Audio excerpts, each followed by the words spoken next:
Hello students, welcome back to the channel and one and only accountancy. तो students, आज के इस video में हम बात करने वाले हैं अपने अकाउंटेंसी की एबीसीडी की third and final video. Accountancy की एबीसीडी में बार बार क्यों बोल रहा हूँ, क्योंकि मैंने आपको बताया है कि दीज आर द टर्म्स जो अगर आपको नहीं पता होगी तो you will not be able to do accountancy, आप कर ही नहीं पाओगे। मतलब यार, अगर अपना नाम ही लिख रहा है तो एबीसीडी तो जाननी चाहिए ना। तो अकाउंट्स में जो टर्म्स यूज होती हैं वो टर्म्स ही हैं। अगर आपको इनके बारे में नहीं पता तो क्वेश्चन में लिखा हुआ आ ही गया कि स्टॉक। अब आपको यही नहीं पता भी स्टॉक क्या होता है तो कैसे करेंगे, है ना। तो चलो बिना किसी देरी के जो बचे कुछ लास्ट के टर्म्स है, अब ये जो टर्म्स है ना बहुत छोटी छोटी है, मतलब इजीली अंडरस्टैंडेबल है, आपको जल्दी जल्दी आसानी से समझ में आएंगी। ठीक है, तो कोई दिक्कत परेशानी दुविधा हो तो कमेंट में लिख देना, हिचकिचाना मत, कम्युनिकेट करते रहो। मैं हर वीडियो में आपको बोल रहा हूँ कम्युनिकेशन बहुत इंपॉर्टेंट है और कम्युनिकेशन मस्ट रिक्वायर्ड है, समझ रहे हो बच्चों। तो ध्यान रखो। तो अब चलते हैं, स्टार्ट करते हैं हमारा 21st term which is stock. Stock क्या है बच्चों? स्टॉक आपने सुना होगा, कई बार सुना होगा। जब शॉपिंग के लिए जाते हो तो टी शर्ट की शॉप पे टी शर्ट वाला बोल देता है कि सर अभी ना नया स्टॉक आने वाला है, आप 2 दिन में पता कर लो। शूज़ खरीदने जाते हो तो बोलते हैं न्यू स्टॉक आने वाला है, आप पता कर लेना। कई शॉप से देखते हो लिखा है न्यू स्टॉक अराइव्ड, होता है ना। तो स्टॉक का मतलब क्या होता है? Stock is nothing but the group of products. एक प्रोडक्ट का ग्रुप है हमारे पास जिसकी क्वांटिटी हमारे पास पड़ी हुई है। जैसे आप किसी भी फोन के शॉप में जाते हो तो वहां पर आप देखते हो बहुत सारे फोन्स रखे होते हैं, तो that is stock of phones. Furniture shop में जाते हो बहुत सारी चेयर्स रखी होती है, फर्नीचर रखा होता है, that is stock of furniture.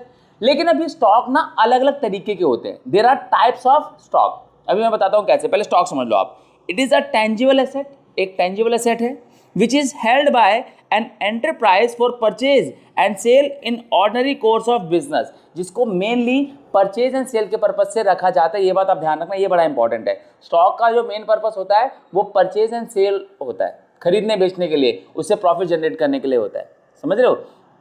ये जरूरी नहीं है कि जो तुम्हारे लिए स्टॉक है वो किसी और के लिए भी स्टॉक ही होगा। फॉर एग्जाम्पल मान लेते हैं कि तुम्हारे पास एक फर्नीचर की शॉप है, तो तुम्हारे को वो जो कुर्सियां बेचनी है तुम्हारे लिए वो क्या है? अपने आप में वो स्टॉक है, क्योंकि तुम डेली खरीदते बेचते हो। लेकिन वही फर्नीचर अगर मेरे घर पे पड़ा हुआ है जिसकी फर्नीचर की शॉप नहीं है, तो मेरे तो फर्नीचर है ना, वो तो मैंने एक बार खरीद तो 5 साल 10 साल चलता रहेगा वो, समझ रहे हो। तो इट इज नॉट नेसेसरी कि किसी का स्टॉक दूसरे की एसेट हो। बस स्टॉक का जहां पे टर्म स्टॉक यूज हो गई तो वहां पे उसका main purpose sale and purchase of goods ही होता है। For example real estate agents, जिसको हम बोलते हैं ना प्रॉपर्टी डीलर्स, तो वो डेली के फ्लैट्स बेचते हैं। हर दूसरे तीसरे दिन में वो डेली फ्लैट्स बेचते हैं, हर महीने फ्लैट्स बेचते हैं। तो उनके लिए जो फ्लैट्स हैं वो क्या है? घर है। क्या है वो? घर नहीं है, मकान है, वो स्टॉक है उनके लिए। उनका डेली का खरीदना बेचना है। लेकिन भाई अगर हमने खरीद लिया एक घर तो हमारे लिए तो जिंदगी भर चल जाता है वो। अरे बात समझ, कई बार तो पुश्तें निकल जाती हैं उसी घर में, तो हमारे लिए वो क्या हो गई? एसेट हो गई। तो एसेट उनके लिए भी है, एसेट हमारे लिए भी है, लेकिन उनके लिए एसेट किस सेंस में है? क्योंकि उससे वो पैसा कमाएंगे। हमारे लिए एसेट किस लिए है? क्योंकि हमें फ्यूचर इकोनॉमिक बेनिफिट देगा, हम उसमें लगातार रहेंगे, उसके बेनिफिट हमें आने वाले सालों साल मिलते रहेंगे। तो ठीक है, तो ये हमारा स्टॉक है। स्टॉक जहां टर्म यूज हो गई, समझ ध्यान रखना, खरीदने बेचने के पर्पज से यूज किया जाता है। ठीक है, अब देखो ये स्टॉक 3 टाइप के होते हैं: stock of raw material, stock of work in progress और स्टॉक ऑफ फिनिश गुड्स। ध्यान से सुनना, इसको मैं हमारे घर की किचन से रिलेट कर दूंगा, आपको समझ में आ जाएगा। ध्यान से समझना। हमारे घरों में आटा पड़ा हुआ है ना आटा। तो जो आटा है, क्या उस आटे को खा सकते हैं? नहीं खा सकते। तो वो आटा किस फॉर्म में है? रॉ मटेरियल के फॉर्म में। तो जो आटा जिस कंटेनर में रखा हुआ है दैट इज स्टॉक ऑफ आटा, सिंपल। फिर उसके बाद आपने देखा होगा कि मम्मियाँ क्या करती हैं, रात को खाना बनने से कुछ देर पहले ही आटे को गूंद के रख देती हैं, है ना। अब क्या है, ना तो वो आटा ही है, ना तो बिल्कुल रॉ है, और ना ही उसकी रोटियां बनी है कि रोटियां खा सकें। अभी वो आटे की फॉर्म में, डॉ की फॉर्म में। समझ में आ रही बात? तो क्या वो अभी खाने लायक है? क्या वो अभी खाएबल है? नहीं है। तो इसका मतलब क्या हुआ? इसका मतलब ये हुआ कि वो वर्क इन प्रोग्रेस है। ना तो वो रॉ रहा, ना तो फिनिश हुआ, वो इंटरमीडिएट हो गया आगे, इसे बोलते हैं वर्क इन प्रोग्रेस। और फिर उसके बाद मम्मी क्या करती है? उसी आटे से रोटियां बना के स्टॉक करके रख देती है। अब जो जो खाना मांगता है उसको खाना मिलता जाता है, तो अब वो फिनिश गुड्स हो गया। तो रोटियों का जो स्टॉक बन के रखा हुआ है वो फिनिश गुड्स का स्टॉक है। समझ में आ रही बात? तो ये 3 स्टेप्स होते हैं जिसमें एक स्टॉक को कंटेन किया जाता है। कैसे? Stock of raw material, stock of work in progress and stock of finish goods. 3 तरीके से स्टॉक को रखा जाता है। जो फर्नीचर वगैरह आप देखते हो बन के तैयार है शोरूम में, उसे बोलते हैं स्टॉक ऑफ फिनिश गुड्स। जहां पर उसकी लकड़ियां आके रखी होंगी, कच्ची लकड़ी आती है ना, पेड़ से लकड़ी आई होंगी, वहां पर रखी होंगी, वो क्या है? Stock of raw material. और जहां पर उसकी कटिंग वगैरह होकर बिना पॉलिशिंग बिना फिनिशिंग के रखा हुआ है वो stock of work in progress है। तो 3 स्टेप में स्टॉक काम करता है: raw material, work in progress और फिनिश गुड्स। ध्यान रखना, ठीक है। तो ये हमारे 3 होते हैं। उसके अलावा दो चीजें और होती हैं, एक होता है ओपनिंग स्टॉक, अपने आप को नाम से डिफाइन करा है ओपनिंग, शुरुआत में। ओपनिंग स्टॉक क्या होता है, जब भी कोई अकाउंटिंग पीरियड शुरू होता है उस अकाउंटिंग पीरियड के स्टार्ट में स्टॉक होता है उसे बोलते हैं स्टॉक ऑफ ओपनिंग स्टॉक, यानी ओपनिंग स्टॉक सॉरी, ठीक है। बिजनेस के स्टार्टिंग में जो हमारे पास पड़ा होता है उसे बोलते हैं ओपनिंग स्टॉक। क्लोजिंग स्टॉक क्या होता है, जब अकाउंटिंग पीरियड खत्म हो जाता है तो at the end of accounting period, यानी साल खत्म होने वाला है तो साल के एंड डेट में हमारे पास कितना पड़ा हुआ है उसे क्या बोलेंगे, क्लोजिंग स्टॉक। फॉर एग्जांपल आज का दिन शुरू होता है और तुम्हारे जेब में 100 रुपए पड़े तो इसे क्या बोलेंगे, ओपनिंग स्टॉक।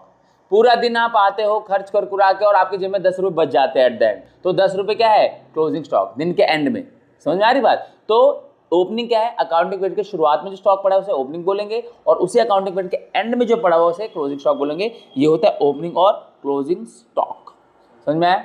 नेक्स्ट क्या है हमारा, वाउचर। वाउचर क्या है बच्चों, वाउचर बहुत ही सिंपल है, बहुत ही ज्यादा सिंपल है, ठीक है। Voucher is the evidence of the transaction that has taken place. बहुत सिंपल साधारण भाषा में कि जो भी ट्रांजैक्शन हुई है उस ट्रांजैक्शन का जो सबूत होता है वो कहलाता है वाउचर। आप कोई सामान खरीदने जाते हो तो आपको बिल मिलता है, बिल मिलता है ना, वो बिल अपने आप में क्या है, वाउचर है। आप कभी भी बैंक में पैसे डिपॉजिट कराने जाओगे ना, तो अब तो खैर सिस्टम्स बदल गए हैं, तो पहले क्या होता था ना, एक पे इन स्लिप हुआ करती थी, एक कागज का एक पर्चा हुआ करता था, मैं आपको दिखाता हूँ, ठीक है। तो जब पहले बैंक में पैसे डिपॉजिट कराने जाते थे तो एक इतनी बड़ी ना एक स्लिप हुआ करती थी, इसी मतलब डायमेंशन की होती थी लगभग, इसका 1/4, ये जो पार्ट देख रहे हो ना 1/4 में इंफॉर्मेशन होती थी, ये सेम इंफॉर्मेशन इधर होती थी 3/4 में, दो पार्ट्स में बटा होता था। एक पार्ट ये वाला हो गया, ठीक है, और एक पार्ट ये वाला हो गया। इसमें इंफॉर्मेशन होती थी कस्टमर के लिए, इसमें इंफॉर्मेशन होती थी बैंक के लिए। हम क्या करते थे, दोनों पार्ट्स को भाई अपना फिल करते थे, यहां पर सारी इंफॉर्मेशन भरते थे, यहां भरते थे, फिर बैंक वाले क्या करते थे कि वो पैसे डिपॉजिट किए, ठीक है, और यहां पर ये दो लगेंगी स्टैंप, धप धप दो स्टैंप लगेंगी, स्टैंप करके ये उन्होंने दे दिया, ये संभाल के रखो। अब ये हमें संभाल के रखना पड़ता था। क्यों संभाल के रखना पड़ता था बच्चों, कि कल को अगर तुम्हारे पैसे इधर उधर हुए तो तुम बैंक को क्लेम करोगे, है ना, कि भाई हमारा पैसा तो आया नहीं। बैंक वाले बोलेंगे क्या सबूत है कि आपने हमारे पास पैसा जमा कराया था, फट से ये स्लिप उठाएंगे, दिखा देंगे, ये रहा सबूत, तुम्हारे बैंक की स्टैंप पर डेट लिखा हुआ, सिग्नेचर है कैशियर के। समझ में आ रही बात। तो इसको बोलते हैं वाउचर। तो voucher is nothing but the evidence of the transaction that has taken place. जो ट्रांजैक्शंस होती हैं, आप कई बार आप जाओगे पासपोर्ट साइज फोटो खिंचवाते हो, कई बार खिंचवाई होगी आपने, तो जब पासपोर्ट साइज फोटो खिंचवाते हो तो आपको एक स्लिप देता है। ऑल्दो ये बिल्कुल लीगल डॉक्यूमेंट नहीं है, लेकिन वो एक वाउचर है, वो एक एविडेंस है दैट आपने एडवांस पे कर दिया है या आपको उससे फोटोज लेनी है। बोलते हैं ना कि साइन कर दो सर, स्लिप लेके आना, क्योंकि उनको भी तो डर है कि वो एविडेंस कोई और लेके आ गया, फिर से क्या करेंगे फिर वो। तो evidence of the transaction is called voucher, simple है ना। तो क्या है, देखो वाउचर क्या है बच्चों हमारा, evidence of the business transaction is called voucher. ये बहुत टाइप के होते हैं, तो इसको पूरा का पूरा एक चैप्टर है, ठीक है, जिसमें सारी चीजें बहुत डीपली समझोगे तुम, कोई दिक्कत वाली बात नहीं है, ठीक है। तो नेक्स्ट हमारा क्या है, ट्रेड रिसीवेबल। बच्चों ट्रेड रिसीवेबल क्या होता है, सबसे पहले आप समझो ट्रेड का मतलब क्या होता है। ट्रेड का मतलब अगर मैं बात करूं तो ट्रेड का मतलब होता है व्यापार, राइट, ठीक है। और रिसीवेबल का मतलब है रिसीव प्लस एबल, है ना, रिसीव प्लस एबल। रिसीव मतलब मिलने वाला पैसा और एबल मतलब लायक, है ना, ऐसे समझो आप, मिलने लायक यानी एक ऐसा पैसा जो मिलने वाला था बट नहीं मिला, यानी मिलने लायक। तो ट्रेड रिसीवेबल का मतलब ये होता है कि वो amount that we are expecting to receive but we have not received it yet. समझ गए, यानी जहां से पैसा आना है उसे बोलते हैं ट्रेड रिसीवेबल। अब ये दो टाइप के होते हैं, एक तो होता है हमारा डेटर। अब डेटर क्या है, डेटर या तो एक ह्यूमन बीइंग होगा या तो एक कंपनी होगी। डेटर बेसिकली वो पर्सन है to whom you have to receive an amount, जिससे आपको पैसा लेना है, उसको हम डेटर बोलते हैं। वो एक व्यक्ति हो सकता है, वो एक कंपनी हो सकती है, क्योंकि दोनों ही पर्सन्स हैं, एक नेचुरल पर्सन और एक आर्टिफिशियल पर्सन है। तो जिससे हमें पैसा लेना है और वो पर्सन है, वो हमारे लिए क्या है, डेटर है, ठीक है। दूसरा बिल रिसीवेबल। अब बिल रिसीवेबल क्या होता है कि it is a bill against of which you have to receive an amount. For example कि आपको डेटर से एक पैसा लेना था, मान लो आपको 10,000 रुपये लेने थे, लेकिन ये कहता है कि भाई मैं अभी नहीं दे पाऊंगा, ठीक है, मैं ना तुझे 3 महीने बाद दूंगा। तो तुम भी अग्री कर जाते हो, हाँ ठीक है कोई दिक्कत नहीं है। तो अब इस केस में क्या होगा कि एक बिल बनेगा। अब मान लो कि भाई तुम्हें पता है कि ठीक है दे देगा, उसे भी पता दे देगा, लेकिन सर्कमस्टेंसेस किसने देखे हैं? क्या पता कल को कोई सिचुएशन आ जाए वो कह दे कि क्या प्रूफ है, क्या प्रूफ है तूने मुझे पैसे दिए? तो कोई प्रूफ है? नाट जाए आप क्या कर लोगे? कुछ भी कर सकते हो। लड़ाई झगड़ा भी अगर कोर्ट में जाएगा तो आपके पास कोई लीगल एविडेंस नहीं है, समझ रहे हो? तो इसीलिए क्या करते हैं कि जो 3 महीने का टाइम उसने लिया ना, आप क्या करोगे, ठीक है भाई 3 महीने का टाइम ले ले, एक बिल बना लेते हैं, ठीक है? उस बिल पर प्रॉपरली मेंशन होगा आपका नाम, उसका नाम, पैसे कितने आपको लेने हैं और कब लेने हैं, every information will be provided on this bill. इस बिल पे सारी इंफॉर्मेशन होती हैं, समझ रहे हो, आप दोनों के बारे में। तो जब इस बिल के ऊपर सारी इंफॉर्मेशन होगी तो अब उसके पास कोई चारा नहीं बचा कि वो भाग जाए पैसे लेके आपके, क्योंकि अब डिस्प्यूट होगा तो लीगल तरीके से जाएगा, और लीगल तरीके से जाएगा तो आप जीत जाओगे और उसको पे करना पड़ेगा, है ना?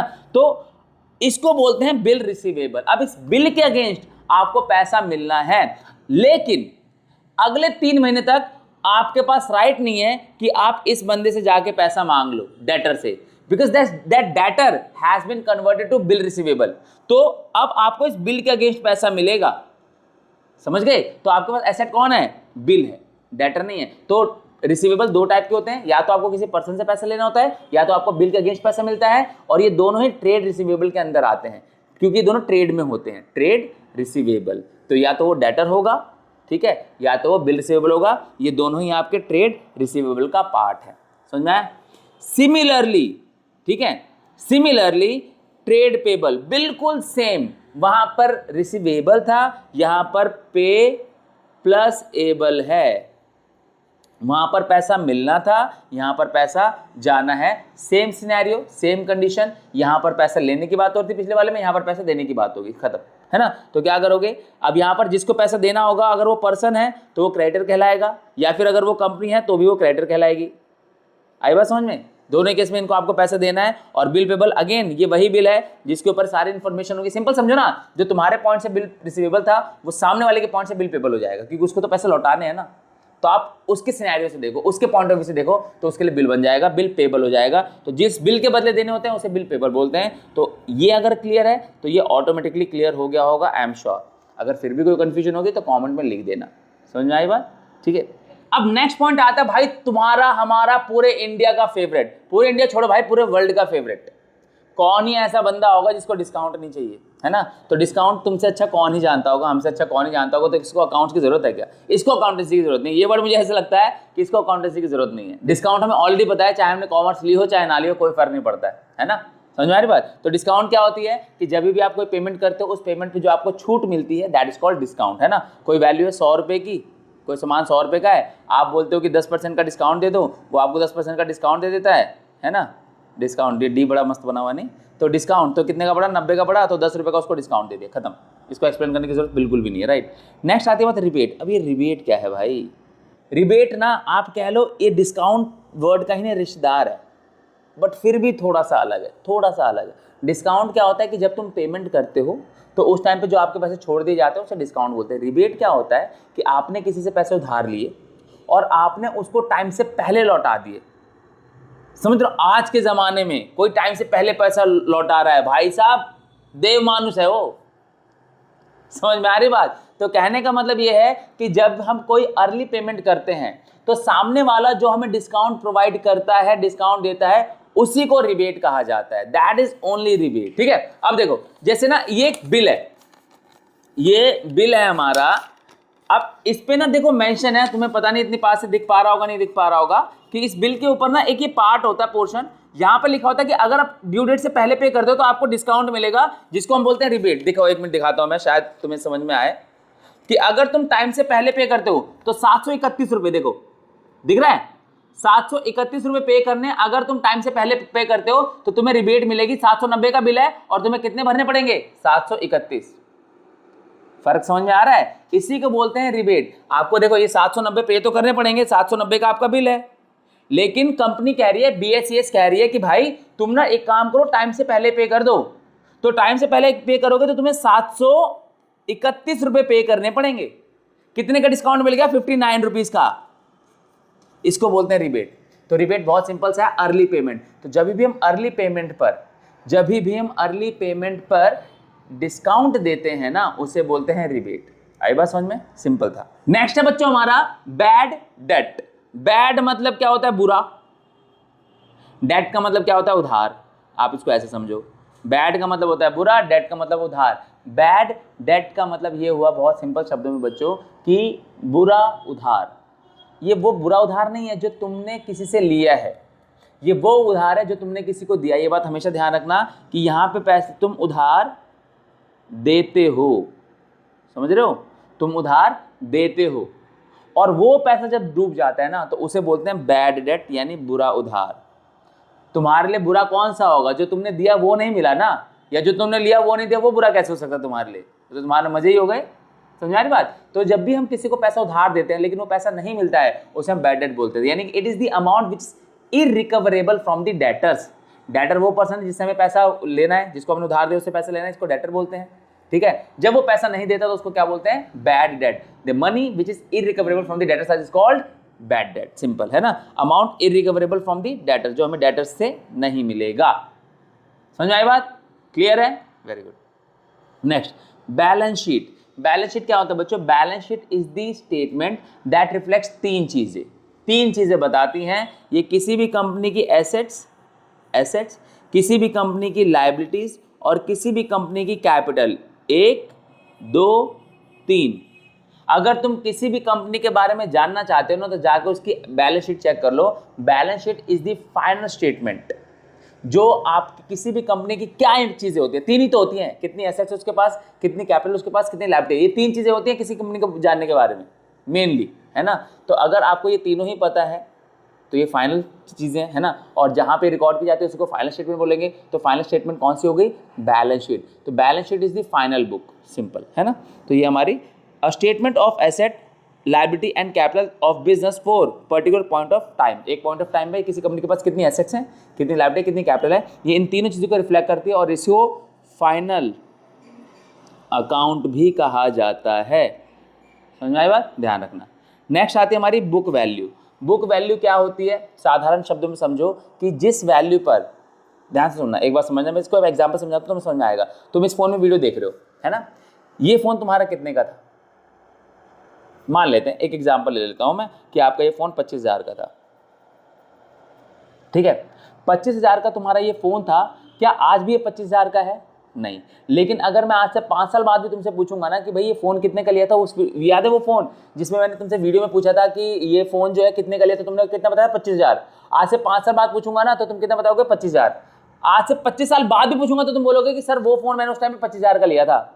आप समझ रहे हो क्या हो रहा है यहाँ पर? Book value is the value at which we acquire an asset, good or service। जिस वैल्यू पे हम किसी चीज को खरीदते हैं, एक्वायर करते हैं, उसे बोलते हैं बुक वैल्यू, क्योंकि उस वैल्यू पे वो रिकॉर्ड हो चुके हैं हमारे पास। समझ में आई बात? ठीक है, तो ये है value eight which the asset is acquired. ठीक है, एक्वायर्ड का मतलब होता है प्राप्त करना, कि किस वैल्यू पर हमने एसेट को एक्वायर किया है, प्राप्त किया है, उसको बोलते हैं बुक वैल्यू। नेक्स्ट आती है हमारी book of account. Book of account, अभी जो तुमने थोड़ी देर पहले ना बैलेंस शीट पढ़ा, बैलेंस शीट, ठीक है, वही है यहाँ पर। It records the financial transactions. तो ऐसे बुक्स ऑफ अकाउंट है, ठीक है, ऐसे बुक्स ऑफ अकाउंट है, यानी ऐसे बुक जहां पर फाइनेंशियल, कौन सी? फाइनेंशियल यानी पैसे से जुड़ी हुई ट्रांजैक्शंस को रिकॉर्ड किया जाता है, उसे क्या बोलते हैं? Books of account. नेक्स्ट होता है हमारा कॉस्ट ऑफ गुड सोल्ड। इसको तोड़ दो, टुकड़े कर दो इसके, तुम्हें समझ में आएगा। सबसे पहले क्या है? कॉस्ट, ठीक है, फिर क्या मतलब है? ऑफ, फिर क्या है? गुड, और फिर क्या है? सोल्ड, है ना? यानी कि कॉस्ट कितने पैसे लगे, ऑफ किसमें? गुड सोल्ड, जो सामान तुमने बेचा उसको बेचने से पहले उसमें कितने लगाए, तुमने कितने उसमें लगाए, that is called cost of good sold. Break कर दो, फैक्टर कर दो इसका। कॉस्ट कितने लगे, ऑफ किस चीज में लगे? गुड जो सामान है, सोल्ड बेचा है। तो जो सामान बेचा उसको बेचने के लिए कितनी कॉस्ट लगी उसे बोलते हैं cost of good sold. For example, तुम एक जूस पीने जाते हो, शेक पीने जाते हो, शेक की कॉस्ट है वो तुम्हें जो मिल रहा है वो मिल रहा है 110 रुपए में, तो उस 110 रुपए का शेक तुम्हें बेचने के लिए उस बंदे ने कुछ सामान लगाया भी तो होगा अपना। मैंगो शेक है भाई, उसने आम लगाए ना अपने, उसने चीनी लगाई कि नहीं लगाई, उसने आइस लगाई कि नहीं लगाई, आइसक्रीम डाली कि नहीं डाली। तो जब ये सारी चीजें उसने तुम्हें मिला के दी तो पहले उसने अपना ये कॉस्ट लगाया, तब जाके तुमसे 110 रुपए चार्ज किया। तो जिस सामान को बेचने के लिए उस पर जितना खर्च किया जाता है उसे बोलते हैं cost of goods sold, simple है ना। तो देखो द डायरेक्ट कॉस्ट एट्रीब्यूटेड, यहां पे थोड़ा सा चेंज कर लेना, to the production of goods, उसको बनाने में जितना कॉस्ट आया उसको कॉस्ट ऑफ गुड्स सोल्ड बोलते हैं, सब सिंपल, ठीक है। नेक्स्ट डेप्रिसिएशन, ये टर्म तो तुम्हें पता ही होगी। डेप्रिसिएशन मतलब किसी भी एसेट की, टेंजिबल एसेट की वैल्यू में जो गिरावट आती है, टेंजिबल फिक्स एसेट की वैल्यू में जो गिरावट आती है उसे क्या बोलते हैं, डेप्रिसिएशन। अभी थोड़ी देर पहले मैंने तुमसे बात की कि तुमने एक फोन कितने का खरीदा, 25,000 का, लेकिन क्या अब मार्केट में तुम जाके इसको 25,000 का बेच सकते हो, नहीं। इसकी बुक वैल्यू 25,000 है, बिल्कुल ठीक है, लेकिन इसकी मार्केट वैल्यू कुछ और होगी, अभी इसकी वैल्यू कम हो चुकी होगी, समझ रहे हो। तो जो उसकी वैल्यू में गिरावट आई उसको बोलते हैं डेप्रिसिएशन। इसके बहुत सारे रीजंस होते हैं डेप्रिसिएशन के, और डेप्रिसिएशन के कुछ रिलेटेड टर्म्स भी होती हैं जो कि आपकी बुक में एक चैप्टर है, जो अब आगे आओगे आने वाले चैप्टर्स में एक चैप्टर का नाम होगा डेप्रिसिएशन, उसको आप डिटेल में जानोगे। अभी बस इतना जानो कि depreciation is the reduction in the value of asset, ऐसे एसेट की वैल्यू में आने वाली गिरावट को डेप्रिसिएशन बोलते हैं, सिंपल, ठीक है। और बाकी देखो चिंता करने वाली कोई बात नहीं है, ठीक है। ये कोर्स इस तरीके से बना हुआ है ना कि तुम जो भी चीज पहले करोगे, जिस भी चीज पे पहुंचोगे उसकी एक्सप्लेनेशन तुम्हें पहले मिल जाएगी उसके बारे में। मतलब it starts from the base and goes to the advance, खत्म, फाइनल लेवल तक जाता है। समझ में आ रही बात। तो बेसिक सबके कवर किए हुए हैं, तो चीजें ना इजीली अंडरस्टैंडेबल है। मतलब हम तो एक ऐसे बच्चों को भी समझा दें इन वीडियो से, ठीक है, जिसने कॉमर्स ना ले रखी हो, तुम तो फिर भी कॉमर्स वाले हो, समझ रहे हो। तो बस इतना ध्यान रखो, चीजें बहुत सिस्टमैटिक तरीके से की गई हैं, प्रोवाइड की गई हैं, बस थोड़ा सा अच्छे से आपको उसमें लगे रहना है, कमेंट करके हमें कम्युनिकेट करना है, वीडियोस को देखना है, नोट्स जो तुम्हें फ्री में मिलने वाले हैं, मिल रहे हैं ऑलरेडी, ठीक है, उनको अच्छे से देखना है, गो थ्रू करना है, और हमें कम्युनिकेट करते रहो, ये बहुत इंपॉर्टेंट है। समझ में आ रही बात। और अच्छा वे ऑफ कम्युनिकेशन क्या है, अपने दोस्तों के साथ शेयर करो ताकि वो भी तुम्हें फीडबैक दे सके, या उनको बोलो हम फीडबैक देके। देखो इससे क्या होगा ना, क्वालिटी इंप्रोवाइज होगी, एट द एंड आपको एक अच्छी क्वालिटी मिलने वाली है इसी से। अभी हम अपना बेस्ट देने की कोशिश कर रहे हैं, लेकिन as you know there is always a scope of improvement in anything, in everybody, right. तो हम भी इंप्रूव करेंगे, इंप्रोवाइज करेंगे अगर रिक्वायरमेंट होगी तो, फॉर श्योर, ठीक है। तो कम्युनिकेट करते रहो, कमेंट करते रहो, वीडियोस अच्छी लग रही है तो वीडियो को शेयर करो, लाइक करो, चैनल पर नए हो तो चैनल को सब्सक्राइब करो, इंपॉर्टेंट है, ठीक है। तो नेक्स्ट आता है हमारा एंट्री। एंट्री बहुत सिंपल सा है, रिकॉर्डिंग, ठीक है। किसी भी फाइनेंशियल ट्रांजैक्शन को रिकॉर्ड करना is called entry. Books of account में रिकॉर्ड करने को ही एंट्री बोलते हैं, ठीक है। Recording of business transaction in the books of account. Next हमारा डेबिट, नेक्स्ट हमारा क्या है, credit. Debit and credit are nothing but the account की साइड्स। देखो ये आपको कैश अकाउंट दिख रहा है, इस अकाउंट के इधर आपको डीआर दिख रहा है, तो ये डॉक्टर नहीं है, ये डेबिट है, ये क्या है, डेबिट। और सीआर दिख रहा है, ये क्या है, क्रेडिट। तो ये डेबिट और क्रेडिट है बच्चों, है ना। डेबिट कभी कभी तो प्लस की तरह काम करता है और कभी कभी माइनस की तरह काम करता है। क्रेडिट कभी कभी प्लस की तरह काम करता है, कभी कभी माइनस की तरह काम करता है, depending on the nature of the account. आने वाले चैप्टर में तुम्हें वो भी समझ में आएगा कि ये काम कैसे करते हैं, कब डेबिट प्लस होता है, कब क्रेडिट प्लस होता है, कब डेबिट माइनस होता है, कब क्रेडिट माइनस होता है। आने वाले चैप्टर्स में तुम्हें ये बिल्कुल विस्तार से कंप्लीटली बेस से पूरा समझाया जाएगा, टेंशन वाली बात नहीं है, ठीक है। तो ये तुम्हें आने वाले चैप्टर में बहुत अच्छे समझ में आ रहा है, उसकी टेंशन मत। देखो ये जो कोर्स है ना, ये इस तरीके से डिजाइन किया हुआ है, ऐसे इसको बनाया गया है, इसकी फॉर्मेशन का स्ट्रक्चर इस तरीके से है ना कि तुम बेस से एडवांस पे जाओगे, है ना। तो अगर तुम पहले दिन सोचो ना कि मैं सारे अकाउंट सीख लूं, 5 मिनट हवाबाजी कर लूं, एकदम एग्जाम में टॉप कर रहे हो, देखो ये नहीं होने वाला है ना। Every good thing takes time, समझ में आ रही बात। तुम सबकी फेवरेट होगी बाइक भाई, है ना। तो अगर तुम बाइक ही चलाने की बात कर रहे हो तो क्या तुम फर्स्ट डे पे ही बाइक सीखी या अभी और स्टॉपी और व्हीली शुरू कर दोगे क्या, एकदम हवाबाजी करोगे, इंप्रेस करने लग जाओगे। भाई साहब पाए जाओगे, पता है कहाँ खुलेगी, तो तुम्हें पता है कहाँ पाए जाओगे, बताने की जरूरत नहीं है ना। तो सिमिलरली इस तरीके से आप वहां पर एक बेसिक्स है ना, लेवल्स हैं। पहले आपने धीरे धीरे चलानी सीखी, फिर आपने थोड़ा स्पीड में चलानी सीखी, फिर आपने स्टॉपी सीखी, फिर व्हीली सीखी, ठीक है, फिर बर्नआउट सीखा, बहुत सारी चीजें हैं भाई, लेकिन वो धीरे धीरे आती है ना, इट टेक्स टाइम। समझ में आ रही बात। तो इसी तरीके से अगर आपको अकाउंट्स में प्रो होना है, अकाउंटेंसी में प्रो होना है, तो आपको सारी वीडियोस देखनी पड़ेगी, स्किप नहीं कर सकते तुम, समझ समझ के करनी पड़ेगी, सिस्टमैटिक तरीके से करनी पड़ेगी, समझ रहे हो, जल्दबाजी में हवाबाजी में भाग जाओगे ना तो कुछ भी नहीं होने वाला है, कुछ भी नहीं होने वाला है। बात समझ में आ रही है? तो ये अच्छे थंबनेल्स के पीछे मत भागो खाली कि 10 मिनट में चैप्टर करें, 5 मिनट में चैप्टर करें, 15 मिनट में पूरी अकाउंटेंसी करें। अरे भाई हाथ जोड़ लो, थंबनेल्स को हाथ जोड़ के और स्किप हो जाओ प्लीज, रिक्वेस्ट है तुमसे। गुड थिंग्स टेक्स टाइम और लर्निंग तो फॉर श्योर टेक्स टाइम। और लर्निंग में टाइम पता है क्या है? इन्वेस्टमेंट है। और इन्वेस्टमेंट का जो रिटर्न आने वाला है ना भाई साहब, यहाँ तुम टाइम स्पेंड करके देखो, जो रिटर्न आएगा ना मजा आ जाएगा तुम्हें, है ना। तो चलो अब आगे नेक्स्ट आता है हमारा सॉल्वेंट और इंसॉल्वेंट।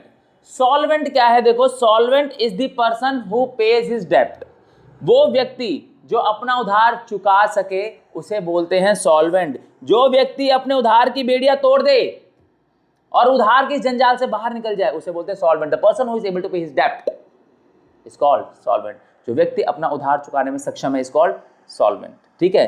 इनसॉल्वेंट देख रहे हो, कर्जे से बटुआ खाली हो गया, दाढ़ी बढ़ गई, है ना, देवदस वाली हालत हो गई। तो the person who is not able to pay his डेब्ट इज कॉल्ड इनसॉल्वेंट। जो व्यक्ति अपने उधार के मुंह से बाहर ना निकल पाया हो उसे कैसे ही मोक्ष मिलेगा, है ना। तो the person who is not able to pay his डेब्ट is called insolvent, the person who is able to pay his डेब्ट इज कॉल्ड सॉल्वेंट। ठीक है बच्चों, तो इसी के साथ चैप्टर होता है समाप्त। ठीक है, सारी की सारी बेसिक इंपॉर्टेंट टर्म्स को मात्र 3 वीडियोस में हमने डिवाइड कर दिया है। पूरा टाइम लेना, अच्छे से समझना। कोई दिक्कत परेशानी दुविधा संकट संताप हो तो कमेंट करके जरूर बताना, सो दैट हम आपकी उस समस्या का समाधान ला सकें, आपकी इस प्रॉब्लम को सॉल्व कर सकें। ठीक है। बाकी बात आती है कि सर आपने समझा तो दिया लेकिन याद कहाँ से करें? बच्चों याद करने के लिए कोई टेंशन वाली बात नहीं है। ये रहा हमारा इंस्टाग्राम लिंक, इंस्टाग्राम पेज दिख रहा होगा हमारा। ठीक है, इस पर जाओ, हमें डीएम करो NOTES दैट इज नोट्स। आपको एक लिंक प्रोवाइड कर दी जाएगी, जिस लिंक को क्लिक करके आप चले जाओगे गूगल ड्राइव पर। वहां पर इस चैप्टर के नोट्स फ्री में अवेलेबल है, फ्री में, है ना।